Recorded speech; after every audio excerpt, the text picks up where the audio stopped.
Buenas tardes amigos, buen martes y buena semana. Hoy era buen martes y en Marte, porque Freud nos lleva a Marte. Es fascinante.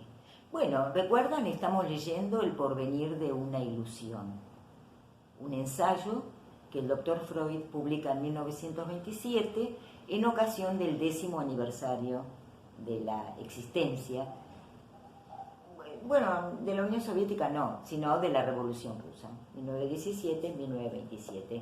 Yo quiero, como hablé algo ya el video anterior, un poquito la introducción, quiero hoy comenzar diciendo por qué hace él esta vinculación.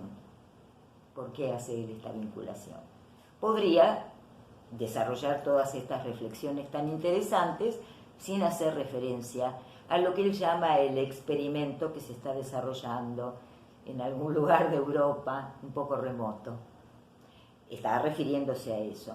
Primero aclara que él no tiene la información suficiente como para hacer un análisis de lo que se está planteando en la Unión Soviética en términos a una nueva cultura, el nacimiento de una nueva cultura, en ese sentido.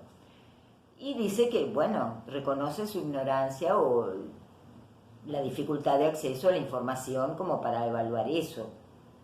Pero al mismo tiempo nos plantea que para él es mucho más posible, y también para cualquiera de nosotros, analizar los fundamentos de nuestra propia cultura. Ahí está aludiendo a algo estructural, porque si comprendo o puedo atisbar por lo menos la complejidad de lo que eso implica, seguramente voy a estar en condiciones de comprender algo que parece muy distinto. ¿Será tan distinto? No tanto, porque como él bien lo dice, ningún hombre no es concebible la humanidad sin la socialidad, sin la cultura, sin la civilización, que son todos sinónimos para Freud. Sociedad, civilización, cultura.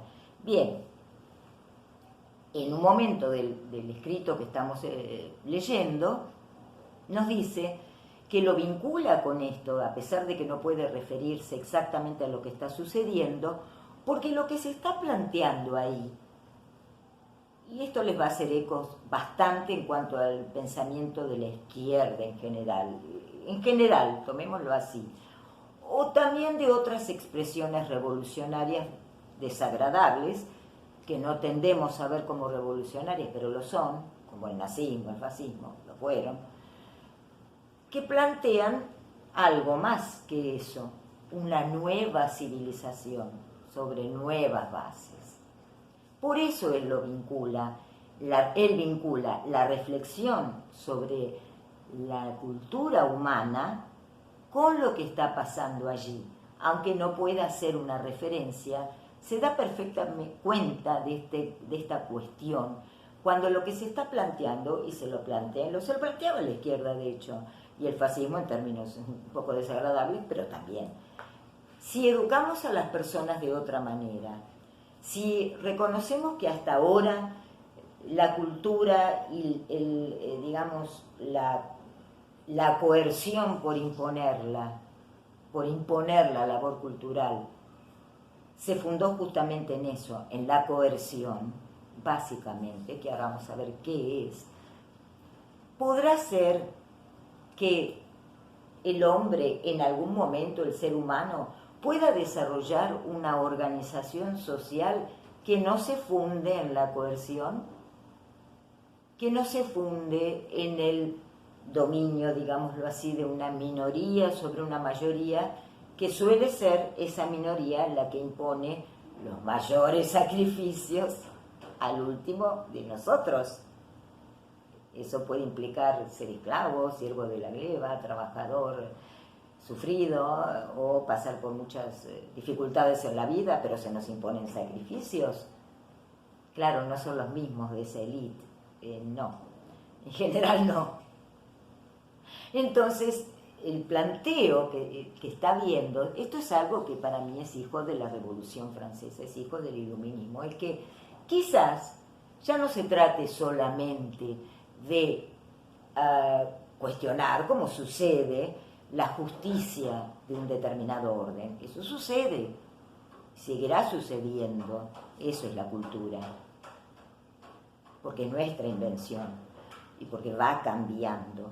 Bien, pero acá estamos hablando de otra cosa, de los cimientos, que no serían ni la coerción ni el otro gran cimiento que Freud reconoce a la existencia de la cultura, que es la yugulación, la opresión, el exterminio imposible, pero sí quédate ahí, de las pasiones y de lo inocuo de los discursos dirigidos al control de las pasiones humanas. Dado estas dos cuestiones que para Freud son estructurales, valen para todo ser humano, o sea, el rechazo al trabajo y el rechazo al control de, bueno, las pasiones, vamos a decirlo así, en un lenguaje clásico, por eso aparece no solo lo obvio, la materialidad de la cultura, la distribución, la, digamos, generación de los bienes imprescindibles para la existencia material, sino también la organización.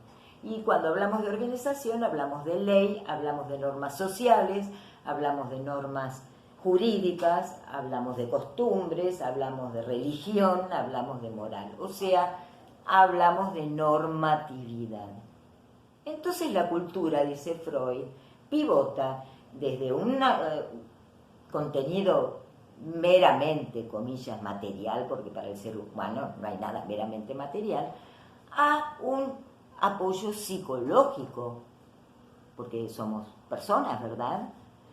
Entonces, empieza a prevalecer ese aspecto, el valor que le damos o no a la existencia de la cultura en sí y todo el aparataje que la cultura desarrolla para ajustarnos a esa normatividad, aprenderla, difundirla, sostenerla, amarla o no tanto. Y esa es la tensión.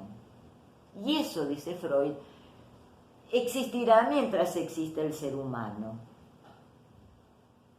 Ahí también nos empieza a hacer un eco con el tema del hombre nuevo, y será que educando al ser humano de otra manera, se pregunta Freud, que no sea sobre la base de la coerción y el aplastamiento del instinto, pueda surgir una civilización o la civilización y ya no se funde en estos dos aspectos algo desagradables, porque la misión de la cultura sería justamente apartar a la naturaleza de nosotros, en nosotros, y afirmar la palabra y la ley. Pero claro, se dice fácil,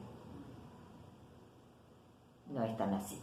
Pero quizás es lo único que tenemos, quizás es a lo máximo que podemos aspirar. Freud cuenta, vamos a ir redondeando, vamos a seguir profundizando acá. Estas son solo 4 páginas con las que se despacha el maestro. Él nos dice que hay 3, digamos, que las prohibiciones, que ya son la expresión normativa de la tachadura, digamos, de esto no hagas, la prohibición ya es la forma jurídica o religiosa o como le quieran poner, es normativa. Básicas son las que valen para todo ser humano. A esa les da un carácter universal. Básicamente son el canibalismo, la prohibición del canibalismo, del incesto y del homicidio. Pero si lo pensamos, dice Freud, la que realmente alcanzó un alcance, digámoslo así, universal, como fundamento universal de cultura, esto me evoca tanto a Hobbes, a la ley natural, a lo que está escrito en el corazón de cada ser humano. No te comas a otro. Que lo podemos dar por hecho, más allá de patologías, cosas locas que aparecen.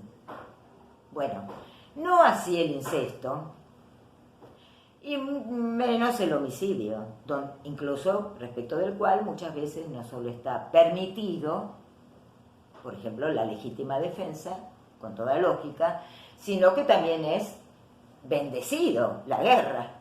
Entonces ahí no hay tanto consenso. pero estos los hemos alcanzado.